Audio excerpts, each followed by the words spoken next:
Hey, everybody. Welcome back to the show. Today, I'm very excited to welcome Republican Wyoming Congresswoman Harriet Hageman. Congresswoman, thank you so much for joining us this afternoon. Well, thank you for having me.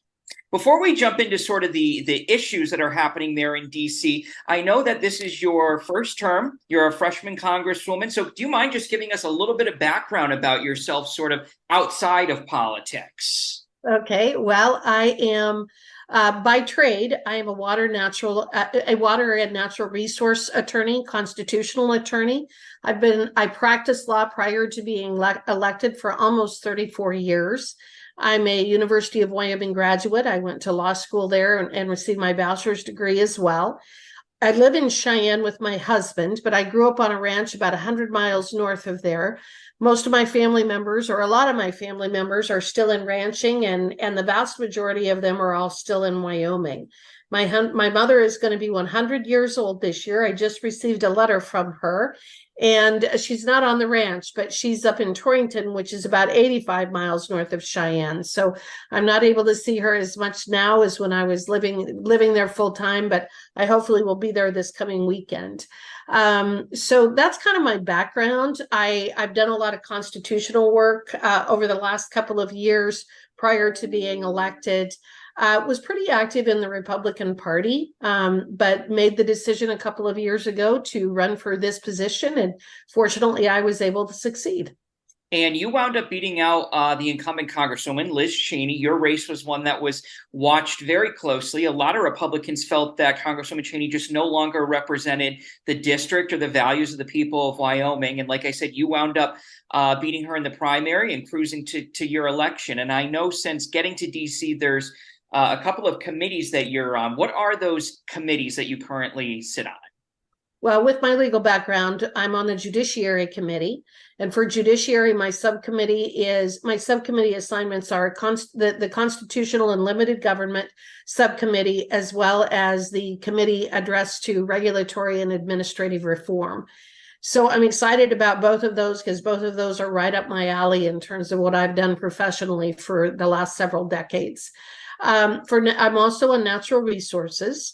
And in natural resources, I'm the chairman of the subcommittee on Indian and Insular Affairs, meaning that I oversee our 574 tribes, as well as our territories, and then deal with some issues with what we refer to as the Compact of Free Association states, the COFAs, and those are Micronesia, Palau and the Marshall Islands down in the South Pacific.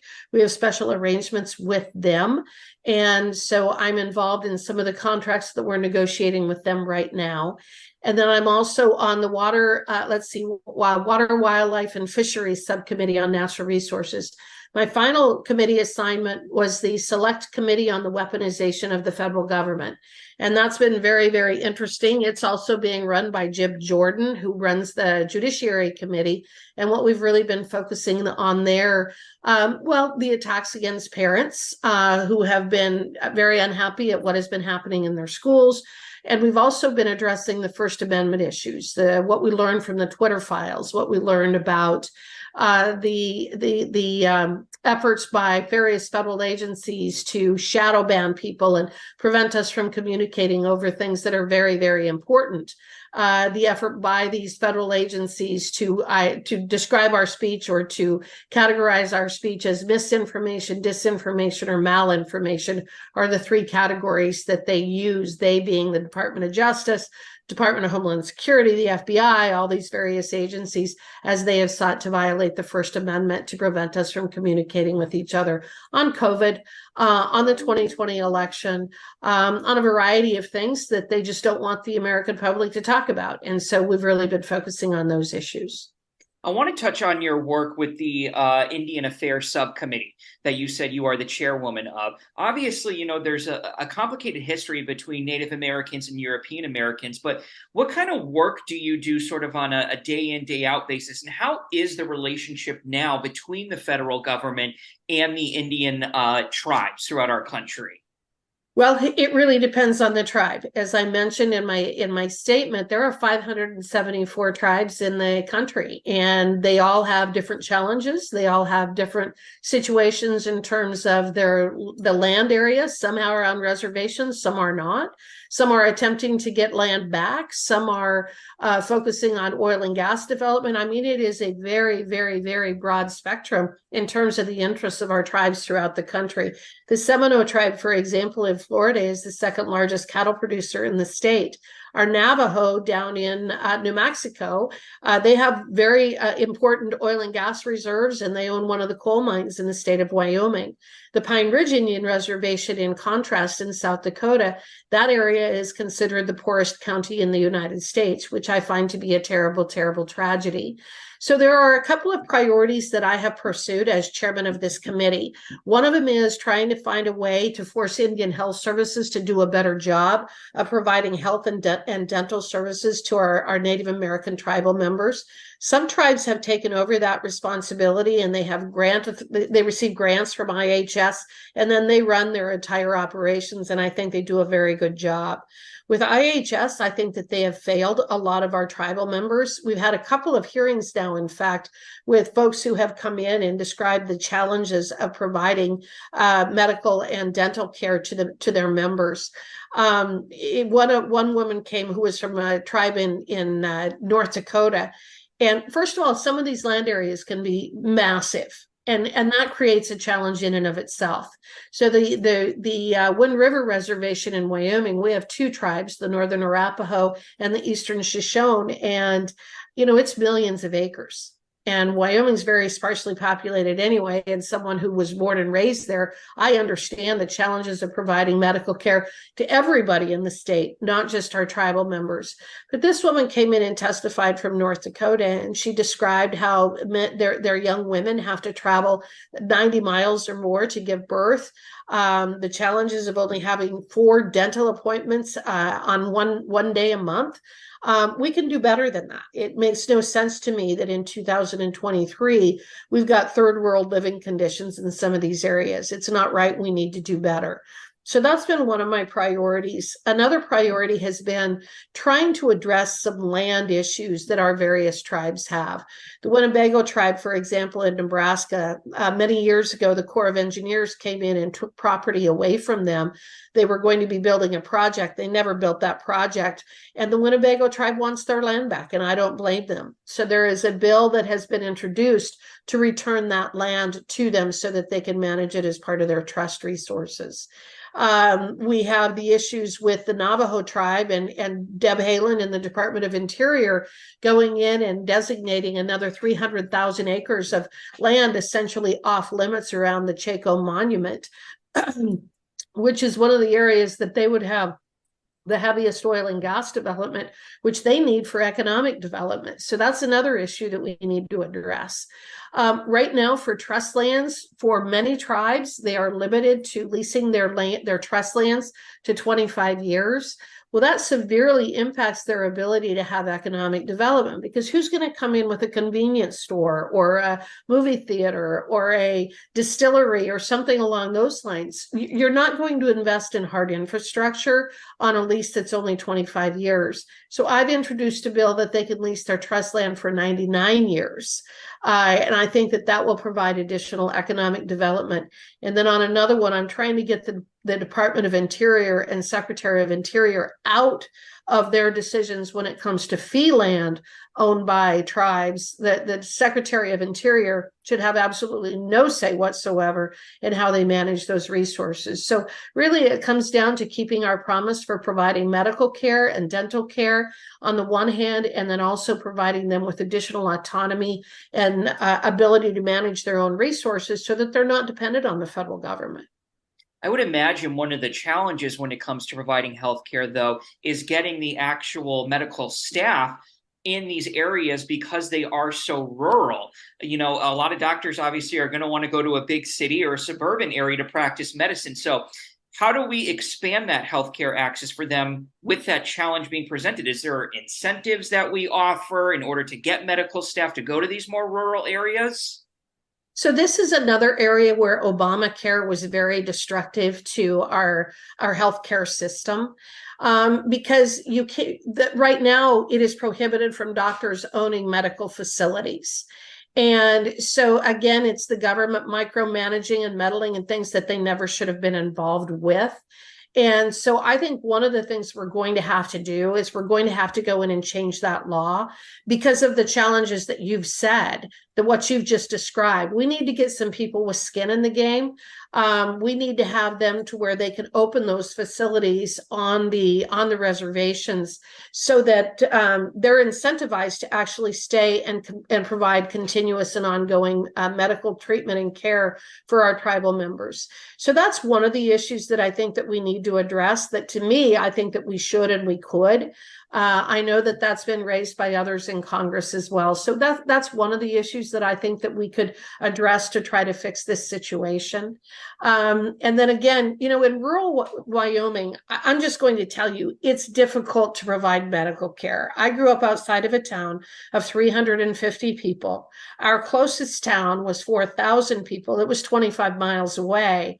And the only facility that could really handle a lot of our traumatic care was 60 miles away in Nebraska.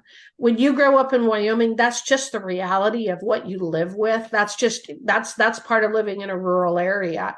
And so that's one of the things that we have with our tribal members is that they tend to, especially in places like Wyoming and North Dakota, they tend to be more rural. But at the same time, Indian Health Services has made promises to our tribes that I think that they need to keep.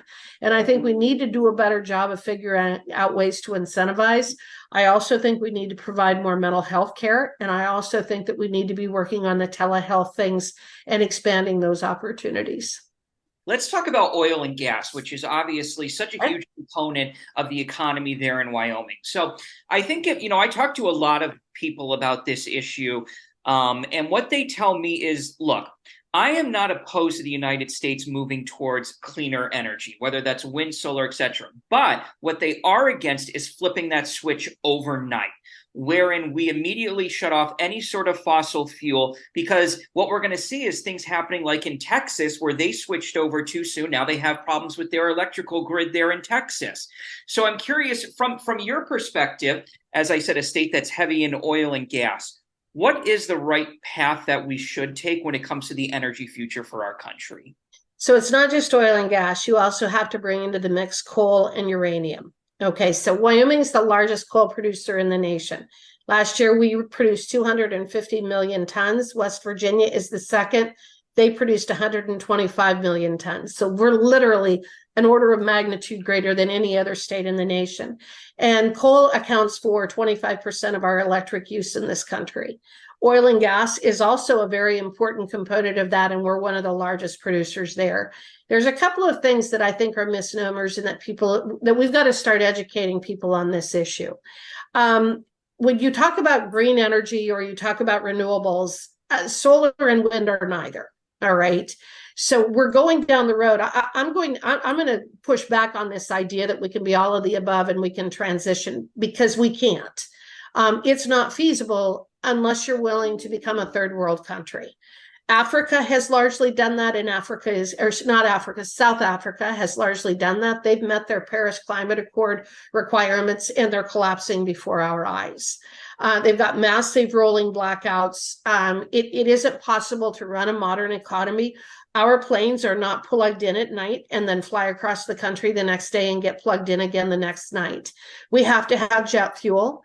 We have to have diesel. Our trucks cannot transport the goods across this country at the speed of commerce as they do now with electric vehicles.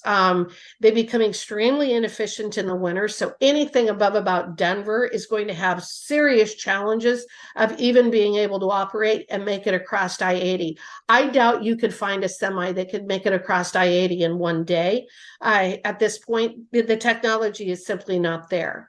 You also have the battle with the mining, and it becomes more and more inefficient the more that you do it. So right now, we are essentially partnering with countries that rely on slave labor and child labor to produce the cobalt that we need for our batteries and our other infrastructure. The wind turbines, the solar panels are not recyclable. So in Nebraska this summer, there was a terrible hailstorm in an area where they had installed a pretty large solar panel facility, wiped out. None of it's recyclable, so all of it's going to have to go into some kind of a landfill somewhere. So it's not just a matter of it not being feasible right now, or perhaps we're moving too quickly. I'll give you another example of why this is so important, because I talk a lot about energy poverty, and in fact recently introduced a bill called the Energy Poverty Prevention and Accountability Act to try to force our federal government to actually talk about the cost of these resources and what they're doing and why this is the driving force behind the inflation that we're seeing. But I'll tell you what happened largely down in Texas in February of 2021, and they came within 3 minutes of losing their grid. 3 minutes of everything collapsing. Everything collapsing. Over 200 people died in that storm because they froze to death. Do you want to know one of the things that happened? What's that? Their turbines froze. Okay, now they're what, at 300 feet? In Wyoming, we have turbines at 8,000 feet above sea level between Cheyenne and Laramie. Why don't they freeze in the wintertime? Why is that? Because they fill them with oil. They have to heat them.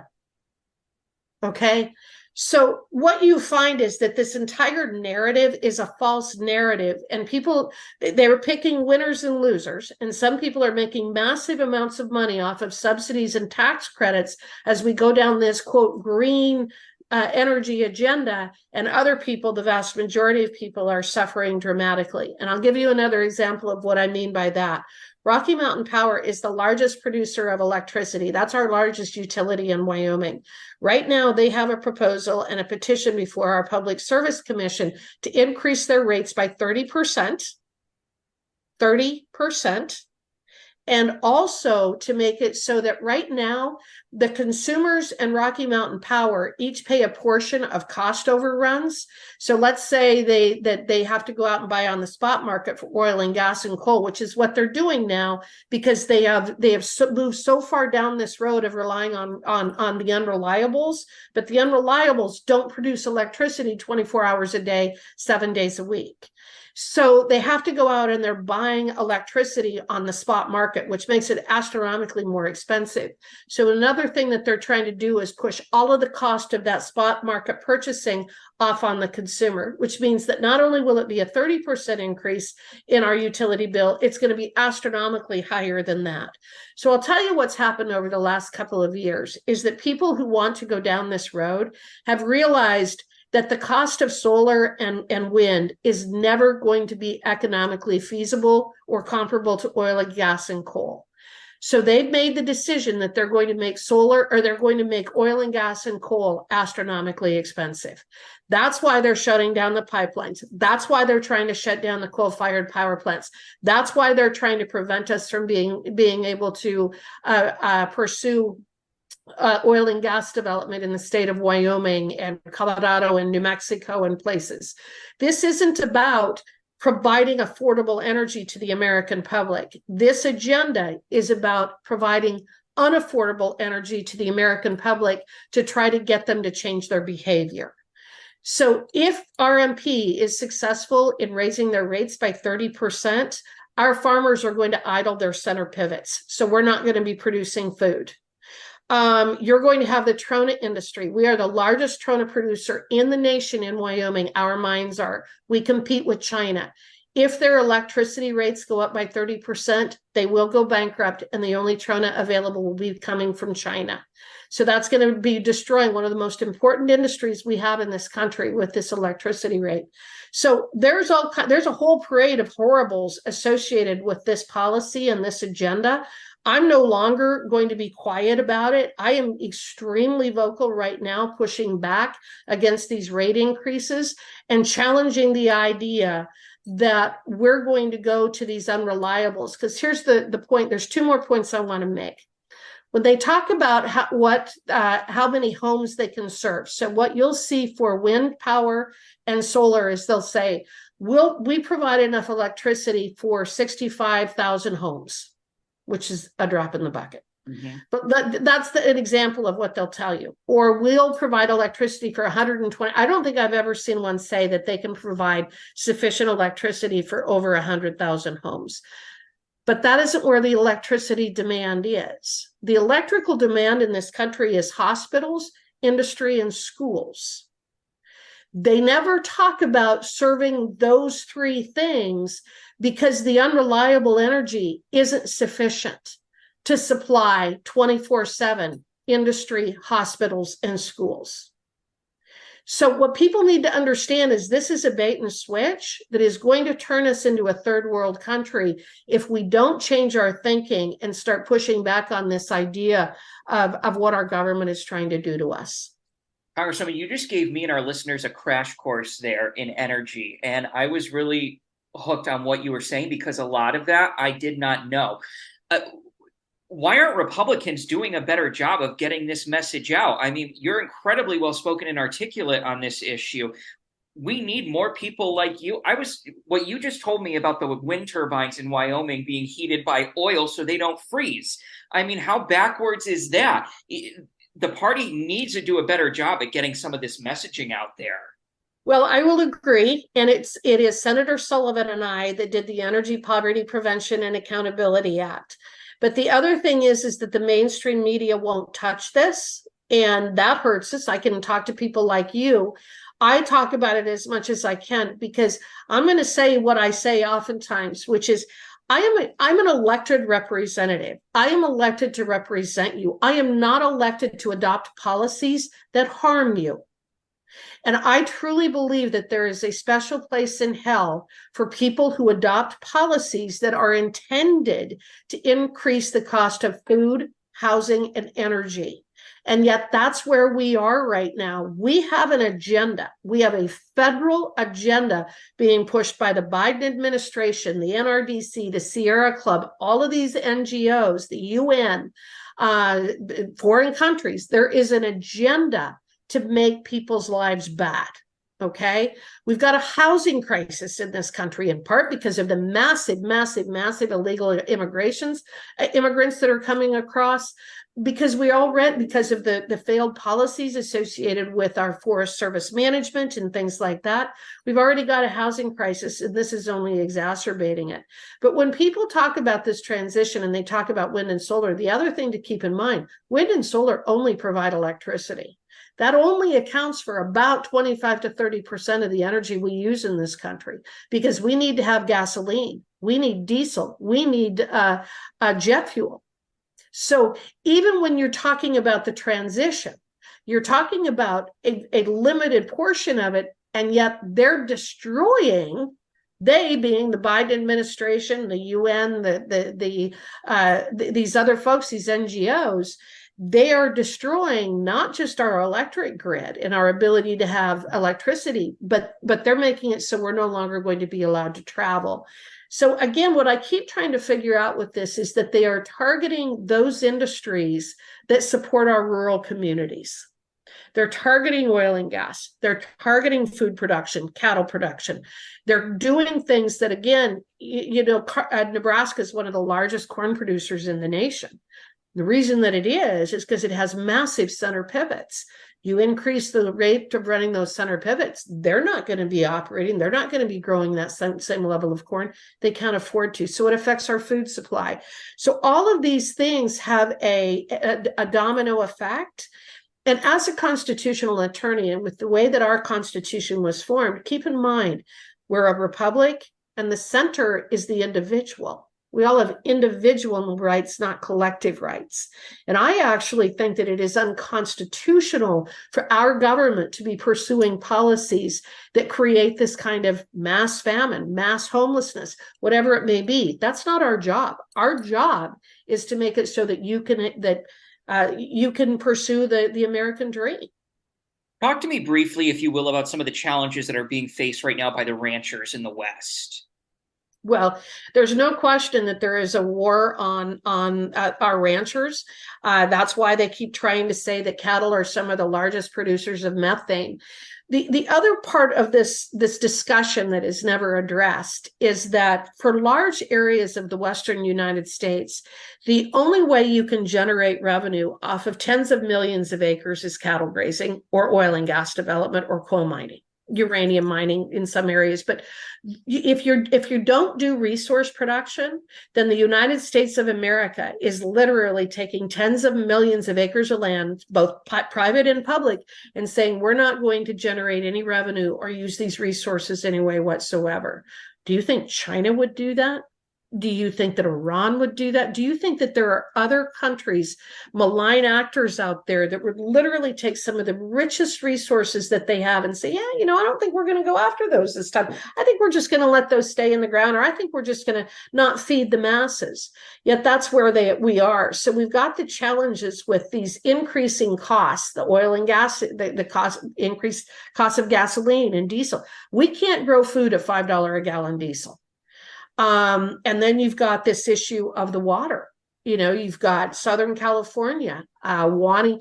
We're in the Colorado River system. We're the headwaters. The Green River in Wyoming is the headwaters, and I know that they're thinking, well, let's just put the ranchers out of business up there, and we'll just take all that water and bring it down here to Los Angeles and those areas. No, that's our water. And just the regulations. So right now, the USDA is attempting to impose what's called an electronic identification requirement, that all of our cattle and bison producers will have to have electronic identification ear tags to be transported across state lines. Well, first of all, USDA doesn't have the legal authority to do it. Second of all, it's just another form of surveillance. Third of all, it will require the registration of all of our ranches with the federal government. Why would we do that? And in addition, it's going to be cost prohibitive. According to the USDA, the cost is over $2 billion to this industry to do it if they were to require everybody to have RFID ear tags. And it is what it's about is vertical integration. The packers want it because they want to vertically integrate. And in ranching, really the only protein producers that remain independent are cattle producers.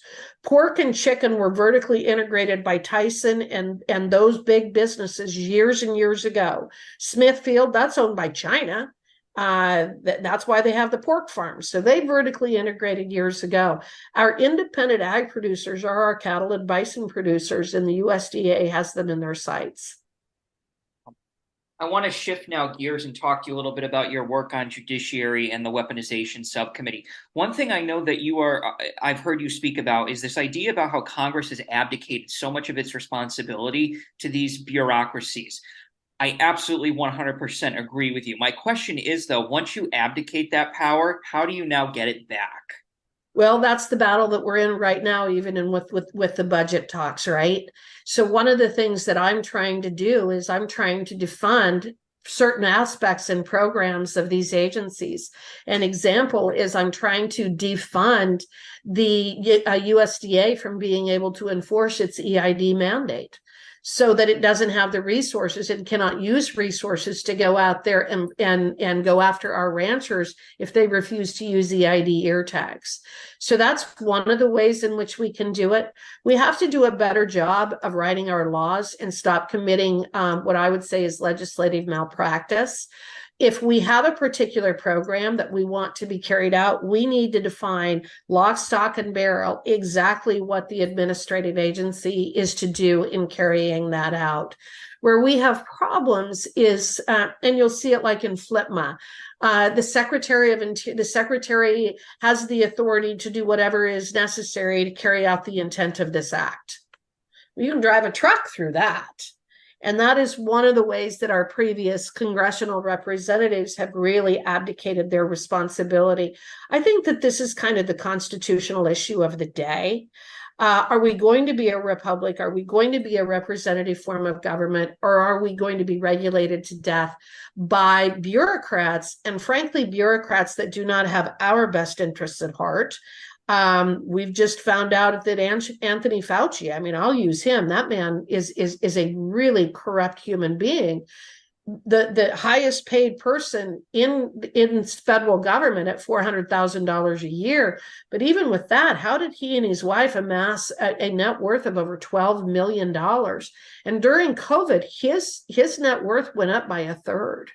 So he was already a millionaire on a bureaucrat's salary. And keep in mind, his wife's a bureaucrat too. She was talk about a conflict of interest. She was the head of the ethics department within that to determine whether what he was doing was ethical or not. A lot of people don't know that because they have different last names. But she also worked in the federal watchdog agency and was responsible for overseeing his agency. So serious conflicts of interest, but how did they amass millions of dollars? Well, I can tell you why, because he's in bed with the pharmaceutical companies. Right. And so it isn't just a matter that I would disagree with some of the policies, although I vehemently disagree with what they're doing on the energy front, as we've already talked about.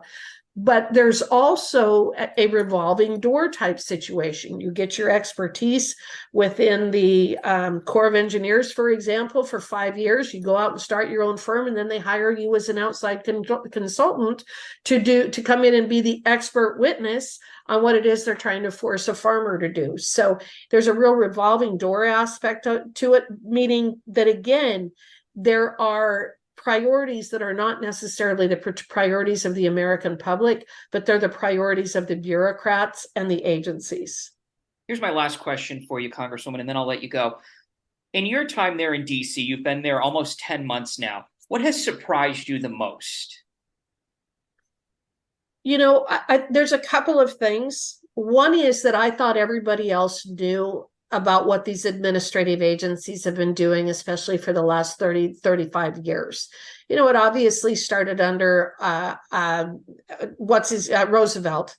But where the bureaucracy really just exploded was under Bill Clinton. And I thought everybody back here knew that. I'm surprised at the number of people who don't truly understand what the administrative state of the bureaucracy has done. I'm surprised that people don't have a better understanding about the energy issues because they're so significant. If you don't want abject suffering, don't make energy costs high. And I guess that's just really because that affects everything, whether it's food production or fiber production or the availability of housing or whatever it may be. Energy has always got to be the cornerstone. If you're going to represent your people well, a solid, good energy policy has got to be the cornerstone of what you do. Everything else comes after that. And then I guess one of the things that I will say, though, is that this place is very intense. Congress is very intense. There's a lot to learn. There's a lot to study. We're doing hearings. I will give the Republican majority an enormous amount of credit in terms of what we've been able to uncover, what we're willing to uncover, the fact that we're willing to take these bureaucracies head on and these agency heads head on. I think that it bodes well. I always say sunshine is the best disinfectant, and I think we're working really, really, really hard to shine a light on what's going on back here. All right, Congresswoman. Well, we are out of time for today, but I want to thank you so much for coming on and sharing your expertise with our viewers. I really appreciate it, and we would love to have you back at some point in the future. Okay. Well, it was good to visit with you.